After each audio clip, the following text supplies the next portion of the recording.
Hey crew, before we get started today, I wanted to plug one last time that we'll be recording our first live episode of Enterprising Individuals at CONvergence 2017 in the Twin Cities this Friday at 8:30 p.m. at the Con. If you're going to CONvergence or you're going to be in the area and you're thinking of going, get to the show. We're talking about the one and only Star Trek II, The Wrath of Khan, and I'm joined on the show by author and former show guest William Leisner, author and comedian Patrick Tomlinson, author and CONvergence guest of honor Naomi Kritzer, and comic artist Christopher Jones. There's still tickets available for CONvergence if you want to go. It's easily the best con I've ever been to, and you will not regret it if you choose to go. If you can't make it, the audio for our first show will be available to our Patreon subscribers. If you go to patreon.com/EISTpod, you can join the crew of our patrons for as little as $1, and there's many ranks at which you can join and enjoy the privileges of said rank. When you enlist with our Patreon, you get access to special patron content, like our live shows and our live blog of our upcoming Star Trek Deep Space Nine rewatch and commentary. So head to patreon.com/EISTpod and sign up so you don't miss out.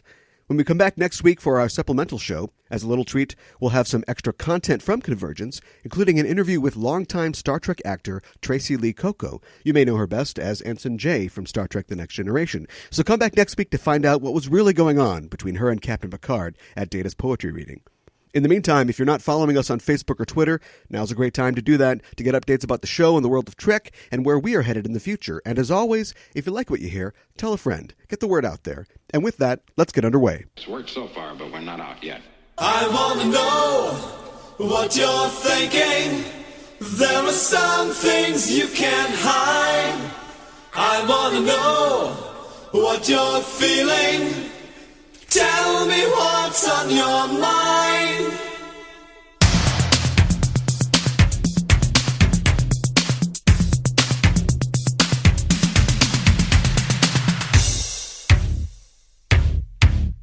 Pure energy.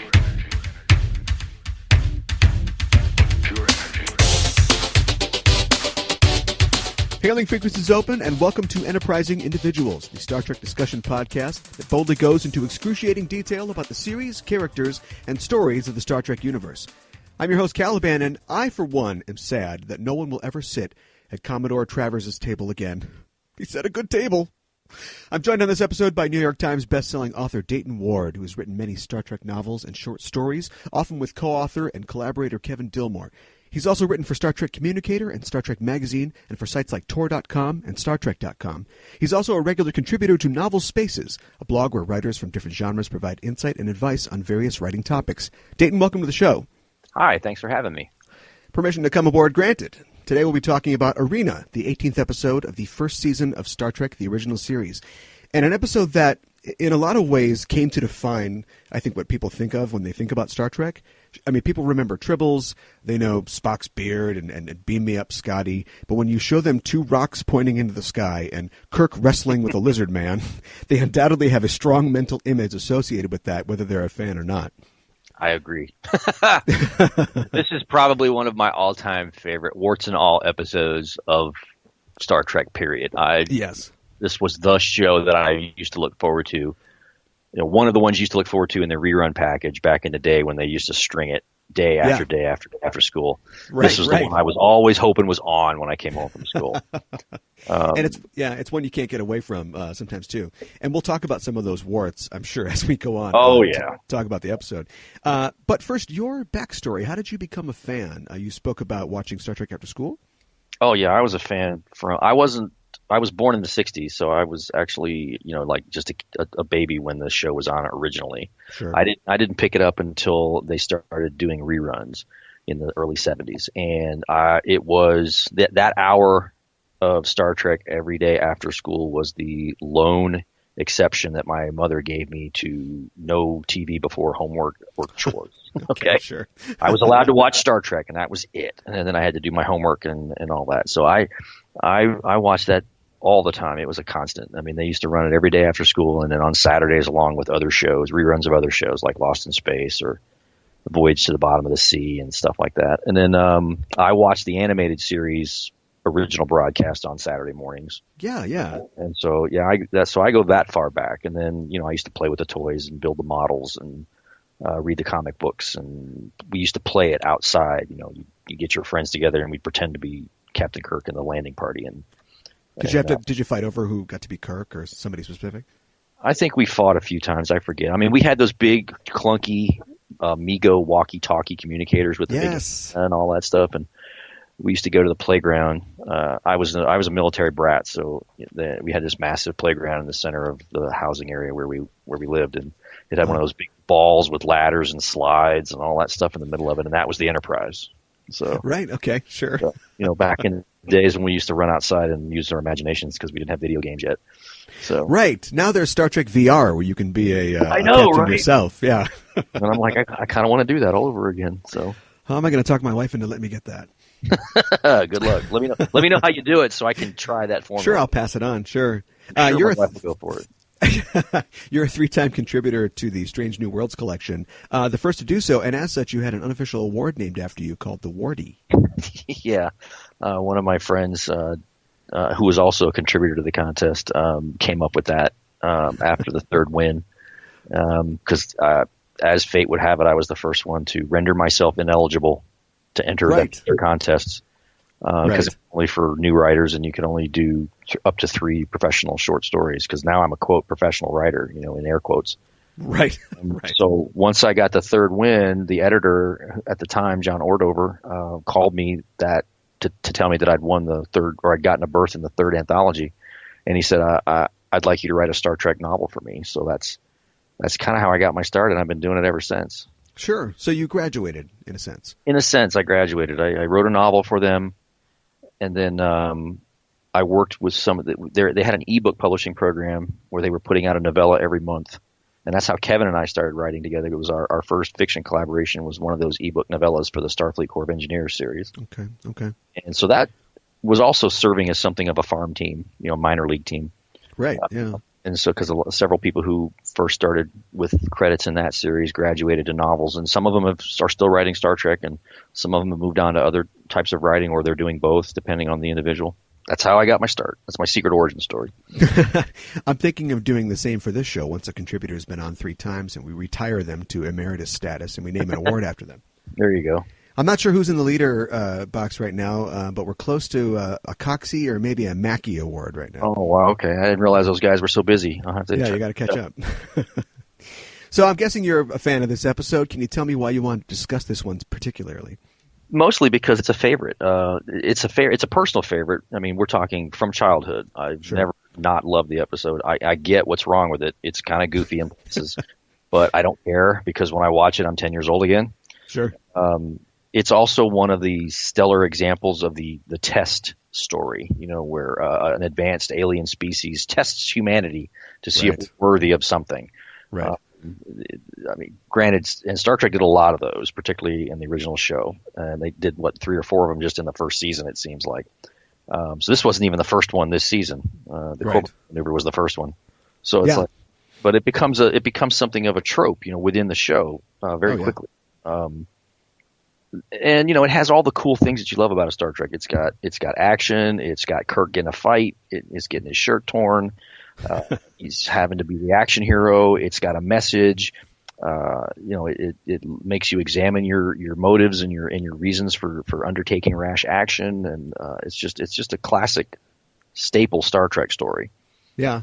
It's interesting that you mentioned the trope, too, of the test by a higher civilization, because it seems like even when they started Next Generation, they were still, so much of the DNA was there that they started and ended the series with that. Yeah.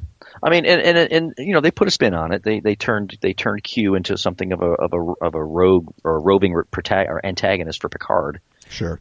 So, I mean, that's fine. But yeah, I even laughed at that when I remember watching Encounter at Farpoint the first time, thinking, God, right out of the gate, we're embracing every cool trope Trek ever had. Right. We're not even going to shirk away from it. We're just going right out. All that's left is and they even had a barrier. I mean, they even had the barrier that the Enterprise runs into and all that kind of stuff. I'm like, good Lord, it's like living in the 60s all over again. Right. Kind of smoothing the transition, possibly for old fans into new adventures of a new crew. And we're sitting there like, all I need is a hokey indoor planet set, and bam, there it is in the second part. So, I love this show.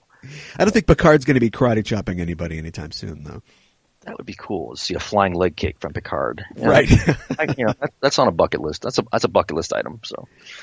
Well, we're talking about Arena. It is the 18th episode of the first season. It first aired on January 19th of 1967. The teleplay was by Gene L. Kuhn. The story, in this case, was by Frederick Brown, and I'll mention him again in a few moments. And it was directed by Joseph Pevney, who, along with Mark Daniels, is one of the most prolific directors of the original series. He also directed The City on the Edge of Forever, Amok Time, and The Trouble with Tribbles, amongst others, so some real classics there. This was his first episode for Star Trek, and he brought it in on time in 6 days, even though it was expected to run for 7 days with the outdoor shoots and everything, and he received a $500 bonus for that. And the start date on this episode is 3045.6, which they don't make any sense, I don't think, in the original series. You can't find a thread there, but just roll with it. Roll with it. Yeah, pretty much. Your mission, if you can, is to give us a 25-word synopsis of Arena. A 25-word synopsis? I'm a writer. I get paid by the word. I don't use 25. I don't use 25 if 85 will do. Okay, I see. Kirk encounters a new alien life form and is tested. I don't know. I can't do this. Kirk is tested by a superior alien life form, while battling a newly encountered alien species, and hijinks ensue. And karate chops. That should get you 25 right there. Yeah, gets you to 25. There you go. Perfect. The teleplay, as I said before, is credited to Gene Kuhn. He wrote what he thought was an original script for the episode. Yeah, but Desilu's research department found that the sci-fi and mystery writer Frederick Brown had penned a similar story 23 years before. It was published in Astounding Science Fiction magazine. So the production reached out to Brown to get permission to, quote, adapt, unquote, his story, and he agreed to that and was compensated for. He gets the story credit, of course. He probably didn't know they did it in the reverse order, though. Yeah, I mean, I read the story as it's relayed to us in Inside Star Trek, the book written by Herb Solow and Bob Justman. Right. And I don't necessarily. I know it's a gray area because the way the story goes is he didn't even realize he had done it until he was told he had done it, and then of course reacted horrified, because as a writer, the last thing you want to hear is that you've lifted material from another writer. Yeah.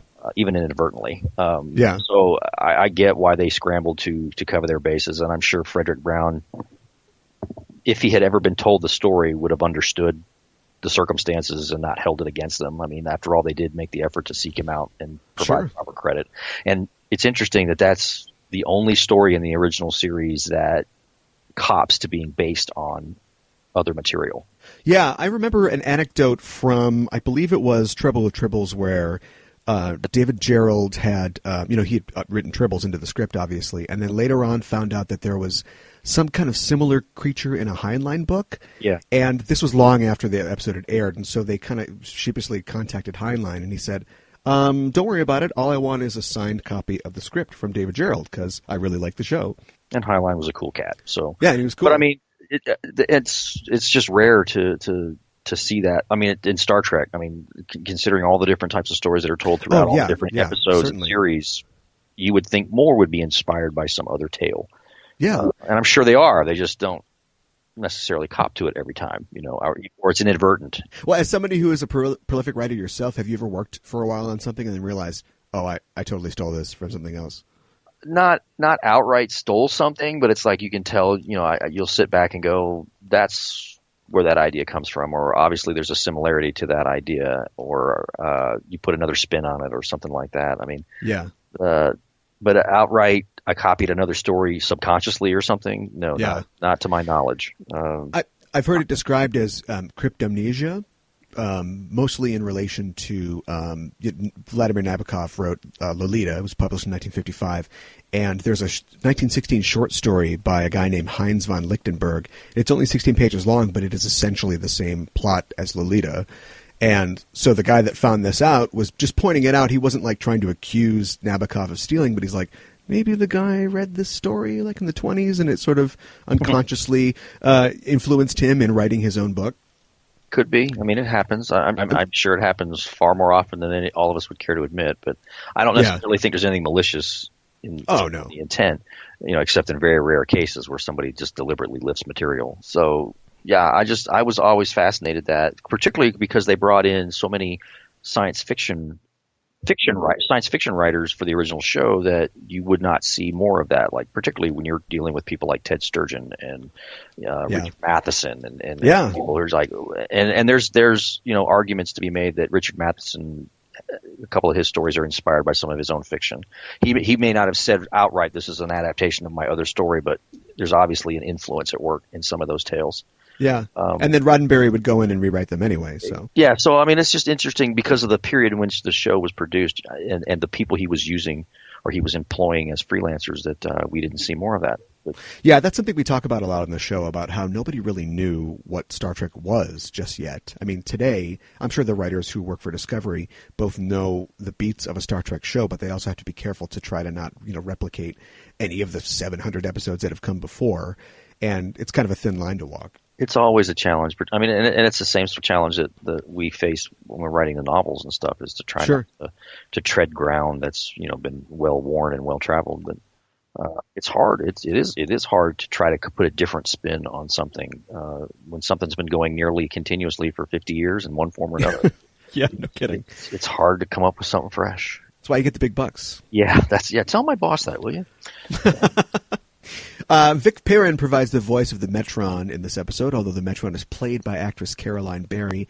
Perrin was, of course, the voice of Control in The Outer Limits, and he was the voice of Nomad in The Changeling. He was also on screen in Trek as Tharn of the Halkin Council in Mirror Mirror. And the arena planet in this episode was, of course, filmed at the Vasquez Rocks Natural Area Park in northern LA County in California, as were several other Trek episodes like Friday's Child. Many other productions had filmed there before Trek, such as the film Werewolf in London, the Rin Tin Tin TV series, The Outer Limits, Bonanza, and The Wild Wild West. It's also been a shooting location for movies like Blazing Saddles, Dante's Peak, Star Trek V, F Troop and MacGyver also filmed there, and so did the Michael Jackson video Black or White. And at this point, these rocks appear in films as a reference to themselves these days. They were in Bill and Ted's Bogus Journey and the film Paul. They also feature prominently in the show Roswell, which of course had Jonathan Frakes as an executive producer and Ronald D. Moore as a co-executive producer and writer. So that doesn't seem like an accident.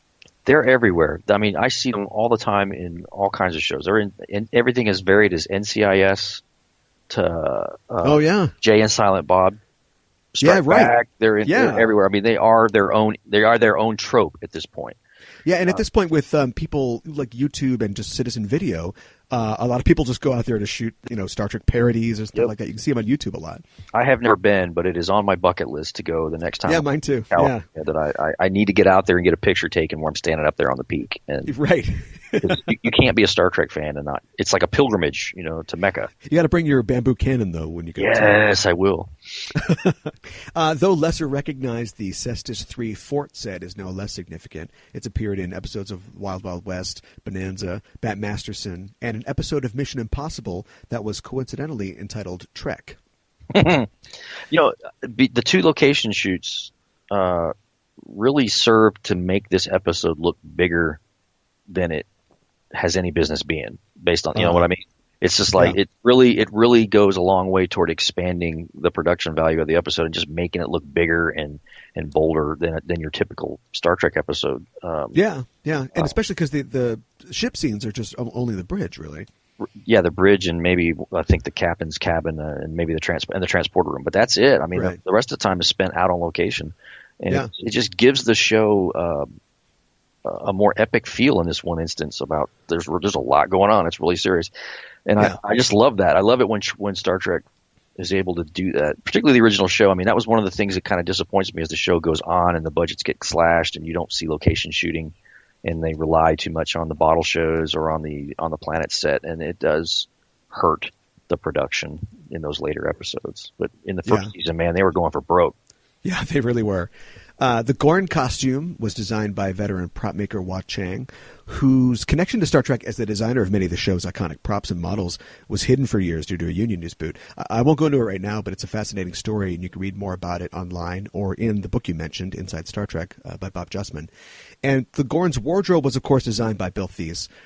after shooting, the Gorn costume was put into Justman's office along with the mannequin from The Naked Time because he just collects things from the set, I guess, to scare people or something. That and the Baylock from the Corbomite maneuver. Yes, that's right. Yes. And for the longest time, a replica of the Gorn and the Salt Vampire would hang out in the corridors and offices over at CBS licensing. Really? They just they would guard the bathroom or whatever. Okay, sure. So I want to say that those guys are on location or they've been loaned out to that original series Trek tour that you can find in Ticonderoga, New York. You know, the one where they've recreated the floor plan of the soundstage at Desilu, and you can walk the corridors and touch all the things. And another bucket list item. Yeah, definitely, for sure. And this episode features the first mention of photon torpedoes, F phasers, and the first mention of the Federation, as in the United Federation of Planets. So the world building is it's still going on at this point. It's got a lot going on, doesn't it? Yeah, it really does. It really does. Let's get into it. Let's talk about it. This episode, of course, is iconic in Star Trek and sci-fi history, and it has so many elements that you mentioned before that people consider prime Trek. You've got a mysterious planet that looks Death Valley adjacent. Kirk judo chopping. He's jumping off rocks. You got red shirts dying. Godlike aliens. Rubber-suited aliens. Spock is narrating what Kirk is doing to the point where all you have to do is you have to show a shot of the Vasquez Rocks, and immediately your audience is like, "Oh, okay, they're doing a Star Trek thing." There you go. Do you think that these combination of elements somehow synergistically create something that's memorable to people, or was this always just going to be entertaining, famous? People are always going to remember this. I don't know that they had any deliberate intent to have this episode stand out from the pack. I mean, I'm sure that every episode was approached as let's make it the best we can be. Sure. Just over time, and the fact that so much of what is so much of what defines Star Trek for the masses, the people who are not fluent in the mythology, is in this episode. Yes. I mean, you could basically take this episode, the Tribbles episode, City on the Edge of Forever, Mirror Universe episode, and the Doomsday Machine, and you have everything you need, and Spock's brain, because you have to have Spock's brain. Spock's brain, and right. That's Star Trek in a nutshell to the casual person being introduced for the first time. That's pretty much all you need right there. That's your starter kit. Yeah. It works so. I mean, this episode was parodied. I don't know if you saw it in a commercial for the 2013 Star Trek video game. Oh, it's parodied everywhere. Yeah, well, yeah. But they're trying to sell this video game, and so they've got present-day William Shatner and then presumably an equally old Gorn awkwardly trying to beat each other up while they're playing the game. And it's funny, and it works because everybody knows this episode. I have the on my Facebook account. Sometimes I use it as the header picture. It's a picture of Shatner and the Gorn sitting on a couch with video game controllers in their hands. Yeah, I think that's from that campaign. It's from the campaign where they were fighting each other for the game. Yeah, it's achieved legendary status. I mean, it's hard to know as an author or a creator which one of your creations will resonate most with your readers or your consumers. But I mean, this seems to be right down the middle for what most people want out of their Trek. That's my understanding. Is that it's definitely in the top. It's definitely in the top tier of. For the original show in particular. And I think it even holds its own pretty well when you start asking the 100 best Star Trek episodes across all the series. I think it comports itself well in most of those rankings. Where would you place it? Personally, it's in my top 10. Okay. I have a hard time, but those change, it's like, it depends on what mood I'm in. But I have perennial favorites that will never get boasted from the list. But every once in a while, I'll revisit one that I haven't watched in years, and I go, what, that wasn't as bad as I remember, or the other way around. God, what did I ever see in that? That's more rare, though. I mean, at this point in my life, my favorites are pretty dialed in. Before we dial into, speaking of dial into things, some of the more obvious warts that we mentioned before, do you have any scenes or moments or characters that stand out for you in an episode of iconic moments? Is there anything that really takes the cake? Well, I mean, that whole business for good or bad, the fight, the initial face-off with the Gorn, where he fights the Gorn right there after arriving on the planet. Right. That is at once a memorable Star Trek scene, and at the same time the absolute worst example of hand-to-hand combat in any television series ever. Yes. Or it should. I mean, it ranks right up there with Steve Austin and Bigfoot in terms of iconic status, but I don't know that it's a memorable it's definitely not something you teach kids for self-defense. Don't do this, Right. die. Right. But, I get that the Gorn is slow, but like Kirk's blows are so telegraphed too. Yeah, I know. I mean, as a kid, it kicked ass, right, in every way. Right. It's like I said, when I was the same age, so I mean, I watched stuff like the $6 Million Man when it was first aired. So when Steve Austin faced off against the Bigfoot, that was the best thing ever. Yeah. At 8.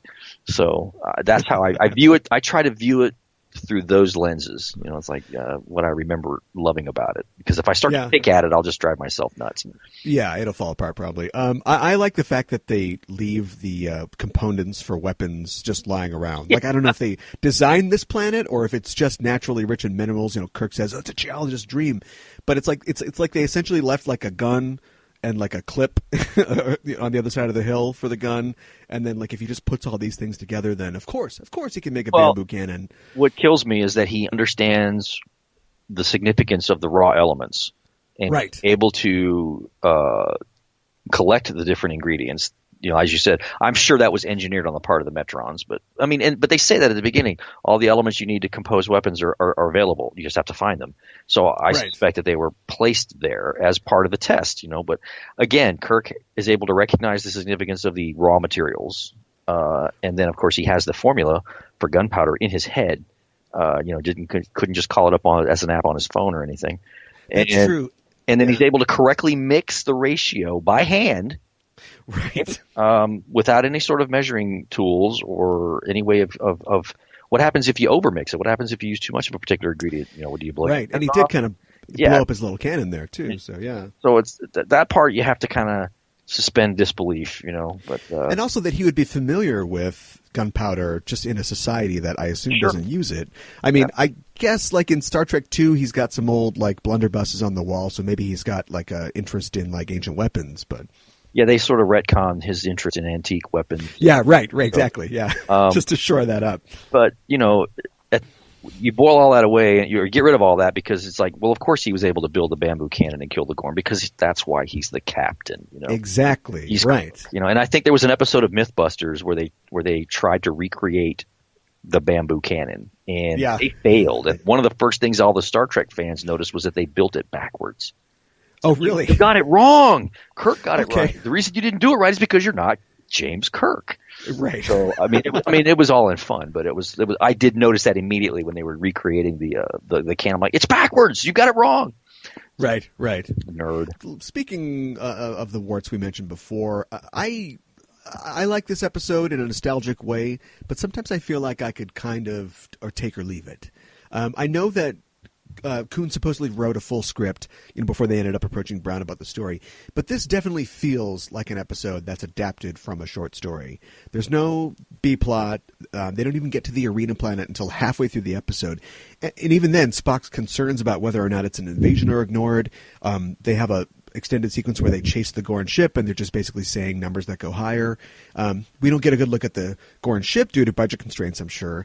And at the end, Spock is just deliberately narrating what we're seeing Kirk doing, and he's kind of obliquely answering McCoy's questions about it, just in a way to sort of stretch the episode out. I mean, could you do 50 minutes of just Kirk and the Gorn on the planet? I don't know, maybe not, but I don't feel like a whole lot else is added here. Well, I mean, and that's not necessarily a dig against the particular episode because almost all the original shows only had one plot. They only had the main plot. There weren't no stops. Yeah, that's true. That's true. And so you can't really fault this episode for that. That's just the way they shot TV back in those days. Yeah. But as far as it definitely, I don't know how much of the episode was written at the point they realized that they had kind of walked on Frederick Brown a little bit. I suspect that obviously the latter half of the episode bears a resemblance to his story. But the setup is a little different. It's been many years since I read the original story, so I forget where the actual line of demarcation is. But well, if I remember, I didn't read the story. I read a summary of it though. But in that story, the human is fighting an alien in an arena environment, and he just straight up kills the alien. Like that's the end of the story. Like, that's success. He's like, he kills him, and then of course his whole race is wiped out because the alien lost this thing. Right. And it's like, all right, good deal. And that would have been enough. The alien, the combat, and the consequences would have been enough for somebody to cry foul. So even if Kuhn constructed all the setup and everything that led into the fight, which I suspect he did, just that aspect of the episode alone would have been enough to call attention to the potential transgression. So I'm sure they erred on the side of caution when approaching Mr. Brown. Oh, definitely, yeah. Do you think if this episode had been reproduced, or they had, if this episode had been on TNG and had never been on TOS, do you think that it would have ended differently, or had a different sort of theme or kind of implications about what's going on? I'm sure there would have been much more introspection regarding the Gorn and the Metrons, and it would depend on who was selected for the combat.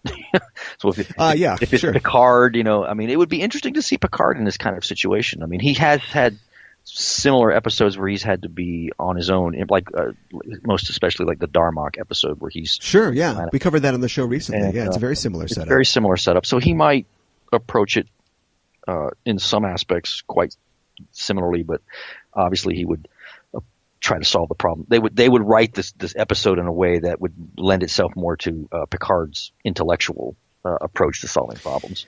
And I think that more would have been made out of the fact that so Kirk at the end he refuses to kill the Gorn, and it's partially, I think, because we're better than that, but I think it's also mostly because it gets to him that the Gorn were in their own way just trying to protect their own territory. So it becomes like, well, that's fine, that's okay. I guess I understand what you were doing there. I mean, I won. But we've come to some sort of now that you're lying at my feet, we can make terms, and that's a very sort of 60s kind of way to look at it. That's a very Star Trek way to look at it too. I mean, that's well, especially in the early series. I think that next Picard would have, there might have been a similar outcome, but he would have felt really bad about it, and we would have gone to the credits with him looking out the window, thinking if he did the right thing. He would have felt bad about getting into the situation in the first place. I mean, I think he would have felt guilty about the fact that they stumbled into it without understanding it or misunderstood it.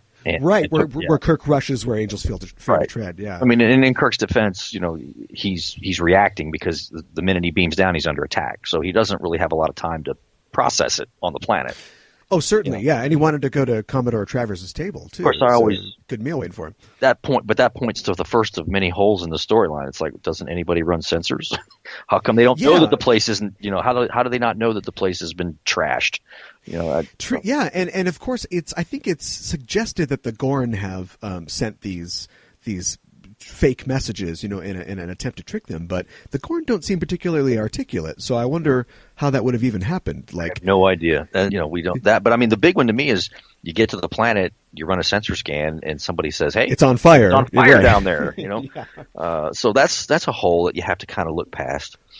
Sure. But Star Trek is littered with setups like that, where if you pick at it, you just drive yourself insane. Yeah. It's interesting that you mentioned Darmok. Like I said, we covered that on the show recently. And I see this episode, or at least I guess I'm looking at Darmok, but I think Darmok was intended as a thematic inversion of this episode in a way. And I think that adding the complication in Darmok of the lack of communication really lifts the episode up. Because that's a similar thing where you don't really have a B story. You cut to the ship, but they're just trying to figure out how to get Picard back. And in this episode, Kirk and the Gorn, they can talk to each other. Mm-hmm. I mean, if you want to do like a Cold War sort of parallel, like they have a red phone, but they're not really using it. They're only using it to basically threaten Kirk in one case, like just surrender, I'll kill you. And they don't really use it. And so I think that it's kind of underwritten in that sense, because you could add more building tension, or you could add them maybe possibly at some, act break coming to a possible connection, but then there's a misunderstanding and then they're back at war again. And the fact that it is merely just there and they don't really use it, that's why it kind of feels to me like an early gotcha kind of SF story where there's like a twist and then it's over really quickly. If you take away the Star Trek elements and just put two random space travelers on a planet, dudes, to fight it out, it's a Twilight episode. It's a Twilight Zone episode. Oh yeah, sure. With the twist at the end, it's like, well, I'm glad you picked that because the winner was the one we were going to destroy because they're the more powerful threat. So it's Right. And that was in an early draft. That doesn't come across in the aired episode, but I think it comes across Where they're actually going to kill the victor in this case because they're more dangerous. Yeah, because they perceive them as a larger threat. So I think that's in an early draft of the script. I think, unless I'm misremembering a different story, and I think it comes across in the James Blish adaptation of this episode. Oh, I see. Okay, but it's been too long since I read any of that stuff. That is interesting because it really ascribes a different motive to the Metrons that we don't get in the episode. They're just sort of, we're supposed to accept that they're a higher being or whatever, and they, I bring you peace. But in that case, destroying the more powerful race, that twists it a little bit. A little bit, and I want to say that was in an early draft, and it didn't, or they just edited out that piece of the dialogue from the final scene. I don't. I have to dig in a little deeper. Now I've got a homework assignment. Okay, sure, yeah. It's been a long time since I read the backstory of this episode. So, but I want to say that was under a twist somewhere, and it may have been in the James Blish adaptation, and he would have written this episode from he would have written his adaptation of this episode from an early draft of the script. So, I see when he's doing it for a collection. Yeah, back in the 60s, they started, novelizing episodes of the original show and putting 6 or 7 of them in a book. I wonder if there was ever a photo novel version of this. Not of this one, no. Okay, all right. I had the Tribbles one, and I had a couple other ones. What, you don't have them? I have all 12 on the shelf right over there. Oh, dude. Well, yeah, I'm a bad fan. I used to love those because, especially as a kid, because I loved comic books as well, and I think I learned my familiarity with episodes like Tribbles probably from the photo novel more than the TV show. Well, what's funny is I would buy those, and they have thought balloons in them like the old comics used to have, and so they add dialogue that's not in the episode. Yeah, right. So you're misremembering scenes in some of those instances. Doesn't Kirk think right? Yeah, exactly. Kirk's thinking, well, that's really stupid, or whatever it is that's popping in his head in the photo novel, but not in the episode. They should reprint those or do more of them. Well, I mean, it's funny you say that because John Byrne, the comic artist, is doing a series of photo comics for IDW, where he is creating new stories by using photo manipulation from the original show to create new stories. Oh, wow, that's cool. He's been doing it for a couple of years now. I think there's 10 or 11 of these. They call it Star Trek New Visions, but basically it's a photo novel of an untold story from the original show. Well, okay. Well, I got to check that out. I wanted to talk really fast about the ending of the episode here, where we talked about how Kirk kind of gets the message that the Gorn were protecting themselves. Spock tried to say something about that earlier, but it's just kind of sinking in. And what I want to know is if that element didn't exist, if Kirk didn't put that together or it just wasn't true, would he have killed the Gorn anyway? I would like to think he didn't. He would not. Because he didn't know it at the time he made the decision to show mercy. He didn't know that until after that he chose not to kill him and made the Metron show up.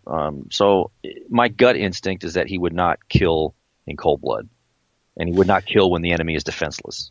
Yeah, and maybe that's why in the episode, at least leading up to that point, they really have Kirk be really gung-ho as well, because, I mean, Kirk can definitely get a burr up his ass about all kinds of stuff, but he's rushing into this confrontation with the Gorn. It's like, we have to destroy them, not disable, not communicate. We have to take them out. And so dramatically playing on that element makes it seem like when he gets to the point and gets the chance to kill him, he's going to do it. But of course he pulls back, because of course he does. Of course, because he does, he's Captain Kirk. Yes. I mean, but we've seen it already. I mean, he had a chance to blow up he had a chance to destroy the Romulan ship and didn't. In Balance of Terror. And he did. Yeah, sure. He even offered to help, or at least open negotiations, and the Romulan commander said no. So right.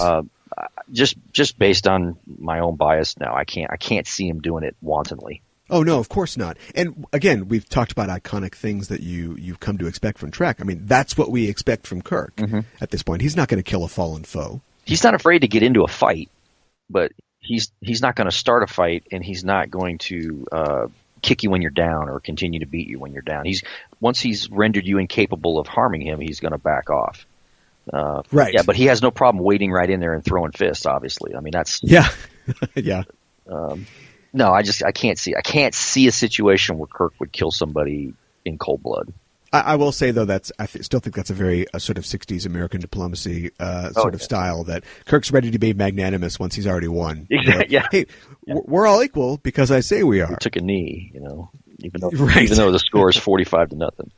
So yeah, no, we're all fine. Yeah, that's the kind of theme that we usually get, I think, in original series episodes. Especially the idea of like, we got it wrong, but we'll figure it out eventually. And I also think that this is used differently, like you mentioned before, when they bring Q into the Next Generation and they kind of add dimensions to it. But, we can impress godlike aliens. Like we're getting these godlike aliens go, you guys aren't so bad. Like we can move time and space, but I can see a little nobility in you. Like there's hope. There's like potential. We need that. Yeah, we need that sort of, like our self-esteem, I guess will be hurt if godlike aliens don't like us. Really? Yeah. It's a common theme that will be revisited. That's so original series. Oh, yeah, absolutely. But I think in the next generation... Yeah. Oh, go ahead. No, I was going to say, that's one of the basic tenets is that we're always trying to better ourselves. And so that's how... Sure, well, yeah. Some of these episodes are morality plays that just, they are as subtle as, a sledgehammer to the face. So this is one of those times. Yeah. We're just one step removed from black side, white side, it's like in terms of subtlety. Well, and they do that as well. Oh, yeah. So. With Frank Gorshin. Yeah, I think in Next Generation they definitely would have had something completely different, like we mentioned, where, Picard would learn, we got a ways to go. Maybe we didn't get this one right this time. Or like in Darmok, Captain Dathan dies. It's not like everybody gets out and everything's fine. Like, Paul Winfield dies on that planet before we can figure out what the right way to go is. And original series every once in a while ends on a downer note. Private Little War, when he's trying to help out, the village people against the Klingons, and it's an armed race, and they walk away losers in that one, or at least who mourns for Adonias. Right. Yeah. So it's every once in a while, but definitely. Kirk's the action hero, so he's going to win more than he loses. That's pretty much a guarantee. On a previous episode, we were talking about Darmok, and we were wondering what Kirk would do in the same situation. And just thinking about Arena, I think Kirk would have drop-kicked poor Paul Winfield before he could even get a word out. It would be interesting to see that.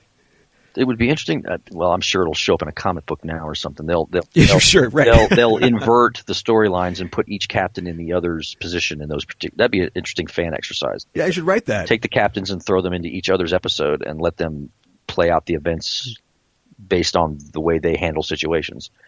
Right, yeah. Thought exercise, yeah. I always wanted to see Captain Janeway take on Malcolm McDowell at the end of Generations, like what she would do in the situation. I wonder if she would punch Q like Cisco did, Oh, yeah, maybe. I know she would talk down to him. She would definitely be able to just, verbally eviscerate him. We know that. Oh, yeah, certainly. I wonder if she would actually just go ahead and haul off and smack him. That'd be all right. Yeah, because she wouldn't. But Captain Picard is so polite. Like, I feel like his monocle is popping out into his tea every time, Q does something like that. But I don't think Janeway would have any patience for that. I don't think she just doesn't have time for that. Being a sort of serious topic episode, there isn't a ton of comedy. But did you have a favorite joke or comedy bit from this episode? I'm trying to think up the jokes. Are there one? They're really. They try to cram them in at the beginning, and then there isn't really much heading to the end. I guess the bit at the end where Kirk and Spock talk, and Spock asks him what it is he's thinking, and Kirk says, "We're a most promising species, Mr. Spock," and Spock's like, "I have my doubts," or something. I frequently have my doubts. There's some exchange where he kind of talks down about humans the way he does every once in a while. That subtle jab. Right. But Kirk comes back and says, I don't anymore. I don't have doubts. Obviously we're a work in progress. Just it's that little banter at the end. This is one of those episodes that happens before the habit kicks in of them all laughing at the end of the episode. Right. That's right. Hysterical. 7 people just died. They don't. That's not quite so prevalent at this point in the series. So, but I also like when McCoy and Spock are watching the drama unfold. And Spock is providing his play-by-play commentary, and McCoy's like, "What? If it was today and on Netflix, he'd be like, what the hell are you talking about, or something. Right, yeah. What are you smoking? And then Spock. If he has the time, yeah. How easy would it be to just turn to him and say, he's using sulfur and saltpeter and diamonds to make a cannon, right? Yeah, why? But I mean, Spock, he's, like you said, he's not going to use 10 words when 100 will do. I like the very short sort of fun interchange at the beginning that they have to cram in, where they're talking about going down to meet the Commodore, and apparently, he enjoys the benefits of command, whatever that means, and they're going to have fun. And Spock's like, "You're essentialist." He's like, "Yeah, you bet your pointy ears I am." Yeah, I've been eating powdered eggs out of a can for the last. Right, exactly, yeah. So, yeah, that's that little bit of banter at the beginning is when they should be using sensors to determine that the it's on fire, but we'll let it slide. So. Well, as we wrap up here, did you have any final thoughts? Anything that is unsaid about the episode? Man, we covered it pretty well, didn't we? I mean, there are a few. Looking at it through modern eyes, obviously there are, the Gorn costume, despite the obvious zipper in the back or whatever, it's right. It's still a pretty impressive bit of costume. It could be way worse. Yeah. It's. I mean, for that time frame and the materials that they had and the money they had, it's an impressive feat that they pulled off there. But on the other hand, that foam boulder that Kirk is able to maneuver off the top of the cliff is a little comical. Yeah, right. But just like I said, it's one of those episodes that you can hold up as part of a Star Trek primer. Sure. And it just has everything that is quintessentially Star Trek, and in particular the original series. Everything you love about the original series is represented in this particular episode. And it's one of 10 or 12 that pull that off, I agree. I think I've come around a little bit. I think in spite of its shortcomings, the original series has such strong episodes and such nuance sometimes, but not all the time though. And it bugs me a little bit that this is what people think of when they think of Star Trek, probably primarily. But it is a lot of fun, and you have to really enjoy that. And Kirk makes a diamond cannon on a barren planet, so that's pretty great. What I try to tell people is that there's no one kind of Star Trek story. Sure. The format allows for a broad spectrum of stories, and this one, if you look past the rubber suit and the terrible fight and that stuff, there is a message here. Which is what a lot of Star Trek stories do. They suck you in, and you don't realize. When I was 8, it was all about the fight with the Gorn. Yeah. When I was, when I'm 28 or 18, I start to see the message that's embedded in there, and that I should be paying more attention. So that's what I love about Star Trek is you can watch this thing as the years go by, and you can always find something new that you missed during those earlier viewings. Absolutely. Well, let's talk My Space Dad Can Beat Up Your Space Dad. Who's your favorite captain and why? My favorite captain is and always will be Jim Kirk. He is the childhood hero for a guy who never really grew up, or is still something of a child at heart. Yeah. He's the one I grew up with. He's the one that I just hung on everything he did when I was a kid. He's still my favorite. I'm not saying he's the best captain, because you can make an argument that Picard is the better captain. Depending on the situation, but in terms of personal favorite, he's my guy. Yeah, well, you get no arguments here. At the end of the show, you will receive a commission in the rank of ensign. What department on the ship would you work in? That's a good question. I'm not going to say security because those guys just don't hang around long. So we'll go with the operations for now. I think I said this on a previous episode, but ops is the kind of job where I'm not exactly sure what you do, but I know if you get sick, we're going to be in trouble because you probably do a lot. Well, it's like, helm, navigation, command track. It's a command track. That makes sense. Well, Ensign Ward, thanks for joining me to talk about Star Trek and the Star Trek universe. If people want to continue the conversation, and they can, at EISTpod on Twitter and the Enterprising Individuals Facebook page, where can people find you online? I am on the internets, the Googles, or the intrawebs at DaytonWard.com. That is a portal for my blog and my Facebook page and my Twitter handle and whatever else that I keep sticking on there. That's basically gateway to banality. Anything you're working on right now you want to talk about? I'd love to talk about it, but I can't. You can't. No, You'd have to kill us. In fact, today I delivered an outline for what will be the novel I'm writing here shortly. I am currently working with that, and that's for Pocket Books and their Star Trek line. I'm working on another Star Trek travel guide for Inside Editions. Last year I published my Vulcan guide. This year I'm working on the Klingon travel guide to the Klingon Empire. And well, good luck with that. Yeah, and I'm also in non-Star Trek stuff. I'm working on in fact, I'm supposed to be working on it tonight, a short story based on the Predator franchise. And that'll be for an anthology published by Titan Books and edited by an author named Brian Thomas Schmidt. And so it'll be out later this year, supposedly in conjunction with the new Predator film that's coming out later in 20. Oh, yeah, the Shane Black one. Yeah, right. That's it. That's enough, yes. Thanks again for joining me. No, thanks for having me. It was a lot of fun. We are signing off until the next mission. Hailing frequencies closed. Tell me what's on